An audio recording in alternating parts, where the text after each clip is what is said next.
Good morning, ladies and gentlemen. It is a beautiful Monday morning here in Boston, Mass.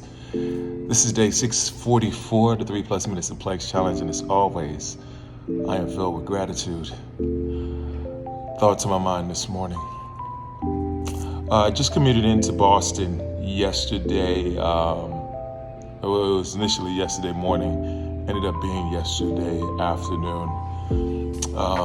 I got on a flight on JetBlue to make my way to Boston to work this morning, and unfortunately that flight got delayed for some mechanical issues and things of the sort. And I remember for a moment being stressed, worried that I wouldn't make my show time and trying to figure things out. And so for a second I stopped myself. I was like, okay, let's look at the options, things of the sort, we'll figure it out. Luckily, I was able to get the last seat on a flight about 2 o'clock on Delta. Made my way to Boston, got here okay. Got here a little later than I wanted. I had some things that I figured I wanted to get done. Some online training that I got to do for work. Ended up only doing about half of it, which was cool. Part of the reason was because I got to have a great, amazing conversation with a good friend of mine from work named E. And E and I just talked for probably about an hour. And we were having just a conversation about life in general.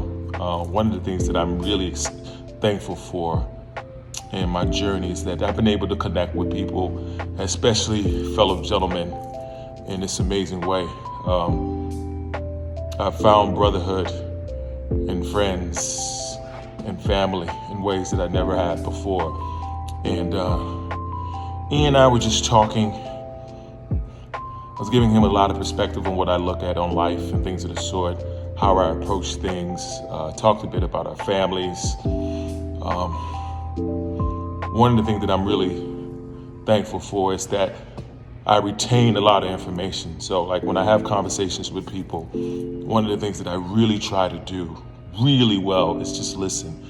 Because a lot of times people just need to talk and vent or just express their stories. And so when I see them, I like to talk about things that we talked about, seeing the progress, different things of the sort. One of the stories I was telling E about that really affected me in a major way, because I had to hear it again, even though I lived through it. I was telling him about my 100-mile race, and one of the things I was telling him was like, yes, I completed it, and it was such pride that happened with it. But I remembered being at mile 75 and feeling defeated. I was literally beating myself up for being the failure. But luckily, through God and the people He sent in my life and the community, I was able to overcome. And I was telling him, it's so funny because that's what life is a lot. At least that's a lot of the life that I feel right now. Like sometimes I go through the struggles, I go through the tough times, and I'm beating myself up and I'm not giving myself grace. But on the other end of it, with the people that He puts in my life and the community that I've attained, I know that it'll be okay. And that's where trust and faith comes in. And having that conversation with Elias really helped me in my process. And I woke up thankful and with gratitude and feeling favored and blessed. Anyway, just thoughts on my mind. Be blessed today and every day. Talk to you soon. Peace.